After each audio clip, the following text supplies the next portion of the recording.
Assalamualaikum dan selamat petang. Terima kasih kerana teruskan kesetiaan anda bersama kami di saluran berita RTM.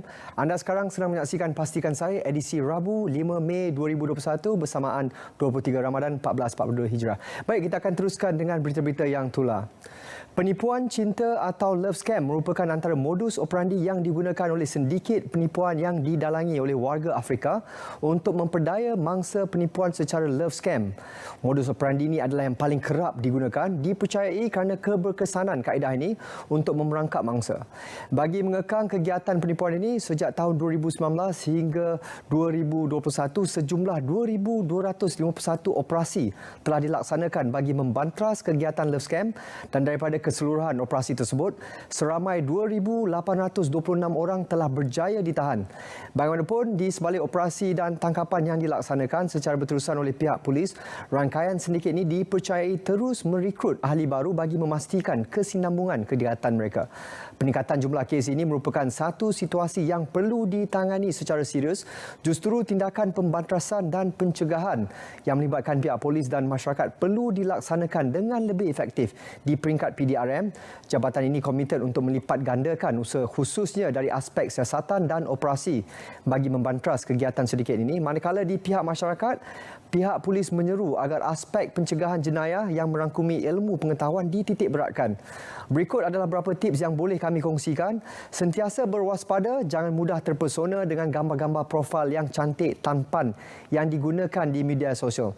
Jangan cepat terpedaya dengan kata-kata manis atau janji mereka. Berhati-hati ketika memilih rakan melalui laman sosial dan alam maya, terutama kenalan yang dikatakan daripada negara luar. Dan juga jangan mendedahkan nombor akaun bank atau identiti diri dan keluarga kepada mana-mana individu yang anda tidak kenali atau baru kenali dari internet. Baik, rakyat Malaysia yang beragama Islam bakal menyambut perayaan Hari Raya Aidilfitri dengan norma baru tidak lama lagi. Dalam tempoh Perintah Kawalan Pergerakan PKP, sama ada bersyarat PKPB atau pemulihan PKPP dalam mengekang penularan wabak COVID-19, pergerakan rentas negeri bagi tujuan balik kampung adalah tidak dibenarkan seperti yang telah diumumkan. Terdapat 3 situasi utama diberi pengecualian, iaitu kecemasan membabitkan ahli keluarga terdekat, kematian dan pasangan jarak jauh. Pembukaan semula sektor ekonomi di dalam tempoh PKP sebelum ini adalah bertujuan bagi memulih dan merancakkan semula ekonomi negara dan rakyat yang terkesan akibat COVID-19 berdasarkan pemantauan penguatkuasaan trafik. Penguatkuasaan trafik JSPT mendapati berlaku peningkatan aliran jumlah kenderaan di jalan-jalan utama dan juga di lebuh raya. Dalam memastikan keselamatan pengguna jalan raya dan prosedur operasi standard SOP COVID-19 dipatuhi, JSPT telah mengatur gerak petugas trafik bagi membuat pemantauan dan pengawalan lalu lintas pra-op rentas sepanjang tempoh perayaan ini bermula 3 Mei 2021. Pelaksanaan op rentas secara menyeluruh akan bermula 10 Mei 2021 hingga 16 Mei 2021, 3 hari sebelum dan 3 hari selepas di seluruh negara, dengan konsep total reinforcement, show of force, perkhidmatan dan advokasi kepada masyarakat. Pemantauan keselamatan vaksin COVID-19 AstraZeneca Malaysia telah menerima 268,800 dos vaksin COVID-19 AstraZeneca melalui fasiliti COVAX setakat ini dan akan mula diberikan kepada orang ramai bermula pada hari ini 5 Mei 2021. Berdasarkan data-data klinikal di US dan UK, vaksin ini sangat berkesan untuk mencegah jangkitan COVID-19 yang teruk, kes yang memerlukan kemasukan wad dan kematian. Badan Regulatori Antarabangsa termasuk UK dan European Medicine Agency EMA turut mengesahkan keberkesanan vaksin ini dan faedahnya dalam mencegah jangkitan COVID-19 dalam mengatasi risiko. Walaupun kejadian darah beku sangat jarang berlaku, pihak KKM akan sentiasa memantau kejadian tersebut dan memberi jaminan bahawa rawatan segera akan diberikan jika kes tersebut benar-benar berlaku. Baik, PKPD Rumah Panjang Dingai Pakan Sarike Sarawak dilanjutkan sehingga 19 Mei. Manakala PKP 6 daerah di Selangor iaitu Hulu Langat, Petaling, Gombak, Kelang, Kuala Langat dan Sepang akan berkuat kuasa pada esok Khamis 6 Mei sehingga 17 Mei 2021. Seterusnya, PKPD Rumah Panjang Matthew Pakan Sarike Sarawak ditamatkan pada hari ini Rabu 5 Mei 2021. Premis makanan seperti restoran, food truck, penjaja dan kios bagi PKP 6 daerah di Selangor dibenarkan beroperasi dari 6 pagi sehingga 12 tengah malam sahaja. Pergerakan merentas negeri dan daerah bagi PKP 6 daerah di Selangor tidak dibenarkan kecuali atas urusan kecemasan, pekerjaan dan lain-lain pergerakan yang dibenarkan dalam SOP. Hari ini bermulanya pemberian vaksin AstraZeneca kepada sukarelawan yang tinggal di Kuala Lumpur dan Selangor yang telah berjaya menempah slot. 4 pusat pemberian vaksin dibuka khas iaitu di Universiti Melaya, UKM Bangi, PWTC dan IDCC Shah Alam. Dokumen pengenalan yang diperlukan ialah semasa pemberian vaksin AstraZeneca ialah kad pengenalan atau juga pasport dan telefon bimbit yang digunakan untuk mendaftar dengan aplikasi MySejahtera. Baik. Seterusnya, SOP Hari Raya Aidilfitri. Takbir raya di masjid, surau bagi kawasan PKP, PKPB dan PKPP dibenarkan mengikut ketetapan pihak berkuasa agama negeri. Bagi kawasan PKPD adalah tidak dibenarkan takbir raya. Manakala solat sunat hari raya di masjid dan surau bagi kawasan PKP, PKPB dan PKPP dibenarkan dengan jumlah kehadiran serta penyertaan jemaah lelaki, wanita dan kanak-kanak mengikut ketetapan pihak berkuasa agama negeri. Kawasan PKPD adalah tidak dibenarkan mengerjakan solat sunat hari raya. Jumlah solat sunat hari raya di masjid dan surau, rumah terbuka hari raya, ziarah tanah perkuburan adalah tidak dibenarkan. Baik bagi ziarah hari raya bagi kawasan PKP dibenarkan pada 1 Syawal sahaja. Kehadiran tetamu adalah tidak melebihi 15 orang. Bagi kawasan PKPB dibenarkan pada 1 hingga 3 Syawal sahaja. Kehadiran tetamu terhad kepada 20 orang.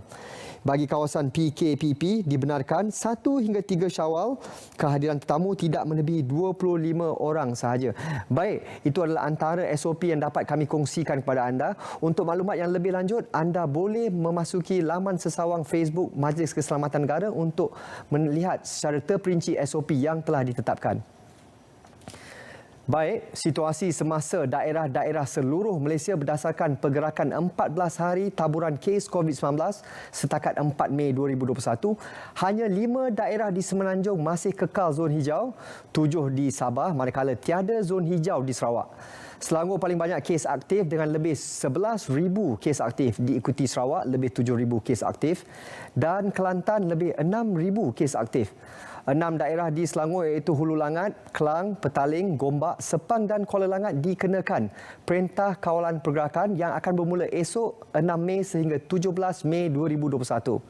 Bagi mereka yang perlu merentas daerah atau negeri bagi Selangor dan Kuala Lumpur untuk menerima vaksin, tunjukkan temujanji yang dipaparkan menerusi MySejahtera, laman sesawang atau SMS kepada petugas keselamatan yang bertugas di sekatan jalan raya dan anda tidak perlu memohon surat kebenaran dari polis untuk tujuan vaksinasi. Baik, seterusnya.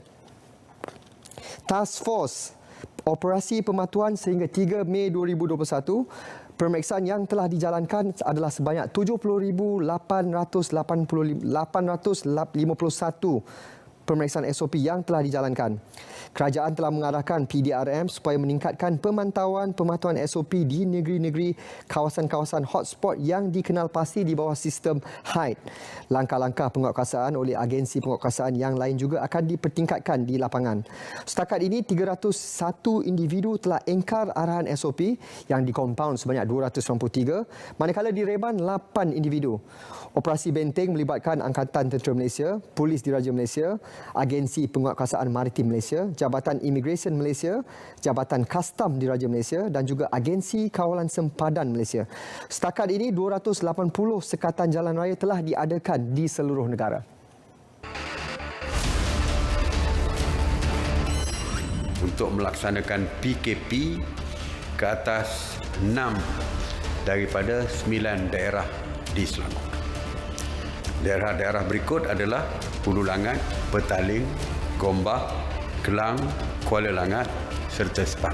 PKP bagi daerah yang terlibat akan mula berkuat kuasa pada 6 Mei sehingga 17 Mei 2021. Manakala 3 daerah lagi dan tidak terlibat iaitu Kuala Selangor, Sabak Bernam dan Hulu Selangor masih berada di bawah PKP bersyarat ataupun PKPB. Baik, Sultan Perak Sultan Nazrin Muizzuddin Shah menitahkan semua masjid dan surau mengadakan solat hajat dengan membaca kunut nazilah selepas menunaikan solat Jumaat pada 25 Ramadan ini. Pengarah Jabatan Agama Islam Perak Datuk Muhammad Yusof Hussein berkata, di samping usaha kesihatan dan perubatan yang dilakukan, baginda menzahirkan titah agar rakyat memohon pertolongan daripada Allah. Sultan Perak menzahirkan kebimbangan terhadap bilangan kes pesakit COVID-19 yang semakin meningkat dengan angka yang besar. Baginda turut menzahirkan penghargaan kepada petugas barisan hadapan yang menghadapi tekanan di samping risiko besar. Rakyat juga dinasihat melakukan persiapan menyambut Hari Raya Aidilfitri dengan amalan norma baharu serta menjauhkan diri daripada berkunjung ke tempat perhimpunan ramai. Malah tidak berkompromi dengan prosedur operasi standard SOP yang ditetapkan Majlis Keselamatan Negara dan Kementerian Kesihatan. Menjelang sambutan Aidilfitri, takbir raya di masjid atau surau dibenarkan di kawasan PKP, PKPB dan PKPP. Untuk kehadiran tetamu pula, kawasan PKP hanya dibenar menerima mereka pada 1 Syawal. Ziarah hari raya juga dibenarkan iaitu daripada 1 sehingga 3 Syawal. Namun begitu, kawasan PKPB kehadiran terhad kepada 20 orang untuk satu-satu masa, manakala bagi kawasan PKPP kehadiran tetamu terhad tidak melebihi 25 orang pada satu-satu masa. Itu pun ianya mengikut saiz rumah dan perlu ada penjarakan fizikal. Tiada pengecualian diberikan kepada mana-mana individu untuk merentas negeri khususnya pada musim perayaan ini, kecuali atas faktor yang dibenarkan seperti kes kecemasan. Tetapi yang lain, kalau kes-kes lain sekalipun, kuasa yang membenarkan adalah kuasa polis. Isi borang ke balai polis dan mohon kebenaran daripada polis. Ya, tetapi saya dipahamkan, kadang-kadang dari segi kesahihan tu yang kadang-kadang berlaku menyebabkan pihak polis tidak membenarkan. Saya dimaklumkan untuk weekend, hujung minggu, permohonan untuk rentas negeri sehingga mencecah 40,000 sehari. Jadi kadang-kadang polis pun fikir juga. Kadang-kadang polis tidak membenarkan kerana pihak polis kadang-kadang kurang yakin dengan alasan yang diberikan. Bermula Jumaat, senarai premis yang berisiko jadi pusat penyebaran COVID-19 akan didedahkan. Ia dibuat bagi membolehkan premis diletak sebagai lokasi amaran kemungkinan pembentukan kluster. Ini juga membolehkan orang ramai melaksanakan pengawasan kendiri, termasuklah dengan tidak berkunjung ke sesuatu premis atau kawasan berisiko pada waktu premis tersebut disenaraikan sebagai potential hotspot. Lebih 900 kes keganasan rumah tangga direkodkan bagi tempoh 4 bulan pertama tahun ini. Menurut Menteri Pembangunan Wanita, Keluarga dan Masyarakat, Datuk Seri Rina Harun, kebanyakannya berpunca daripada desakan ekonomi ketika PKP kerana pendapatan terjejas serta kehilangan pekerjaan. Jadi apabila mereka tinggal di rumah ini dah tak boleh nak keluar dan sebagainya, bila nak keluar tu ada had pergerakan dan sebagainya, maka banyak di antara mereka ni yang meluahkan perasaan tekanan itu kepada keluarga. Susulan pengumuman Menteri Kanan Keselamatan mengenai pelaksanaan Perintah Kawalan Pergerakan PKP di 6 daerah di Selangor, beberapa aktiviti sosial di wilayah persekutuan khususnya di Kuala Lumpur akan dikurangkan untuk mengawal penularan wabak COVID-19. Kita juga sedang melihat untuk mengurangkan aktiviti sosial seberapa yang boleh untuk Kuala Lumpur. Kuala Lumpur kena guna model yang agak tersendiri kerana kita nak memastikan kegiatan ekonomi dapat berjalan sebanyak yang mungkin. Tapi juga kita tak boleh compromise tentang penularan. Jadi untuk Kuala Lumpur ni kena ada kaedah-kaedah yang agak tersendiri. Kegiatan ekonomi banyak dibenarkan tetapi peningkatan kepatuhan tu mesti di double up. Baik, setiap hari Rabu kami akan memaparkan laporan khas dengan tajuk pada hari ini, tajuk pembudayaan norma baharu dalam dunia pekerjaan sejagat bersama wartawan lokasi Aziz Zainal Alam. Silakan.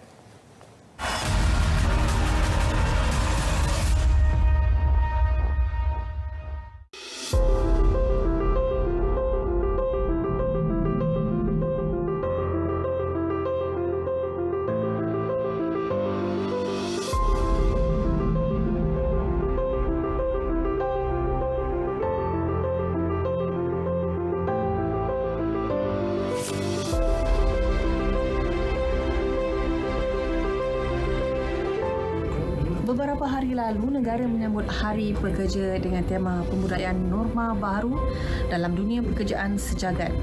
Namun sebelum kita meneliti mengapa konsep atau tema ini dipilih, mari kita lihat semula apakah tujuan Hari Pekerja ini diadakan. Anda bersama saya, Aziz Zainal Alam, dalam laporan khas Pastikan Sahih. Kita semua secara dasarnya memahami Hari Pekerja sebagai hari cuti atau hari santai bagi para pekerja yang selama ini memerah kudrat mencari rezeki yang halal. Namun, walaupun sudah acap kali kita menyambutnya, masih ramai yang tidak memahami signifikan sambutan Hari Pekerja ini selain daripada pemahaman simplistik yang kurang tepat dari maksud sebenarnya. Hari Pekerja bertujuan untuk mengenang perjuangan menuntut hak dan kesaksamaan satu kelompok yang bernama pekerja. Baik pekerja maupun pihak majikan, Hari Pekerja sepatutnya dijadikan renungan dan pedoman kepada kepekaan terhadap aspek-aspek keadilan, kejujuran, amanah dan tanggungjawab dalam konteks bekerja selain daripada memikirkan produktiviti dan keuntungan semata-mata. Namun apa yang menjadi cabaran terbesar bagi mencapai matlamat ini pada masa kini adalah dengan pembiasaan norma baharu di tempat kerja kesan dari penularan pandemik COVID-19 yang melanda seluruh dunia. Saya tidak nafikan walaupun banyak bantuan disediakan kerajaan, masih juga terdapat golongan pekerja yang terjejas dan akan mengambil masa yang lebih lama untuk kembali menikmati kehidupan seperti sebelum tercetusnya wabak COVID-19. Namun saya yakin bahawa rakyat Malaysia, khususnya warga pekerja, akan kekal berdaya tahan dan saling memperkokoh dalam menyumbang kepada pemulihan ekonomi negara kita. COVID-19 yang melanda dunia pada penghujung tahun 2019 bukan sahaja memberi kesan yang besar terhadap kehidupan sosial dan ekonomi dunia, tetapi impaknya turut dirasai oleh Malaysia, terutama sektor pekerjaan negara. Menurut Menteri Sumber Manusia dalam ucapan sempena Hari Pekerja baru-baru ini, pemilihan tema Hari Pekerja tahun ini merupakan representasi kepada objektif sambutan Hari Pekerja yang meletakkan hasrat untuk melihat warga pekerja terus mengamal dan membudayakan norma baharu. Pembudayaan norma baru dalam dunia pekerjaan sejagat telah dipilih sebagai tema sambutan Hari Pekerja pada kali ini dengan mengambil kira senario semasa. Tema ini merupakan representasi kepada objektif sambutan Hari Pekerja yang meletakkan hasrat untuk melihat warga pekerja terus mengamal dan membudayakan norma baru.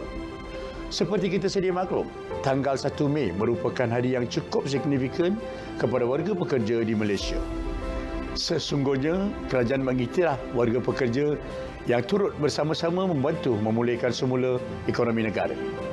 Atas dasar ini, maka warga pekerja perlu membudayakan norma baru pekerjaan dan bertindak dengan bijak bagi menghadapi persekitaran pekerjaan yang dinamik. Antara pendekatan lain digunakan bagi memastikan langkah pencegahan COVID-19 di tempat kerja lebih berkesan adalah dengan melakukan aktiviti nyakuman atau disinfeksi di tempat yang mudah dicemari seperti ruang kerja dan kaunter perkhidmatan. Dan selain itu, pekerja sendiri juga perlu bertanggungjawab bagi memastikan keselamatan dan kesihatan diri sendiri, rakan sekerja dan orang lain yang mungkin terjejas semasa menjalankan kerja. Kalau kita lihat tahun 2021 ini, bila mana sektor ekonomi semakin banyak yang dibuka menggunakan SOP-SOP yang ditetapkan, antara tujuannya untuk mewujudkan pergerakan ataupun menstabilkan pasaran pekerjaan negara. Dan kita menyangkakan berdasarkan negara kita ekonomi terbuka, bila aktiviti ekonomi di negara lain juga berkembang, kesan kepada permintaan pengeluaran aktiviti ekonomi kita ini yang akan juga memberi satu pengukuhan, penambahbaikan daripada apa yang berlaku pada tahun lepas dari segi sektor pekerjaan. Realitinya pandemik COVID-19 memberi kesan atau impak yang negatif kepada seluruh rakyat Malaysia. Sektor industri terjejas teruk dan ramai yang kehilangan pekerjaan kesan daripada pandemik ini. Namun demikian, pasaran buruh dilihat akan semakin pulih hasil daripada kerajaan yang sentiasa bertungkus lumus memastikan pandemik ini berada dalam keadaan terkawal dan mengembalikan Malaysia kepada keadaan sedia kala ataupun lebih baik.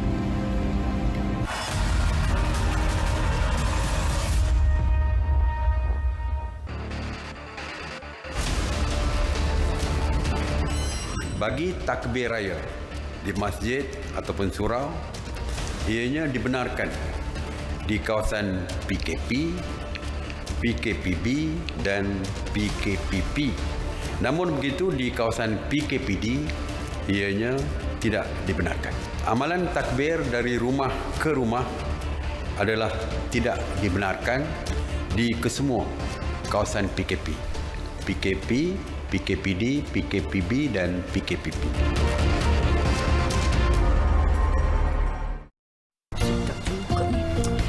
Angah, esok raya tau, kita kena buat sesuatu ni. Itulah. Jadi kita nak beraya di mana?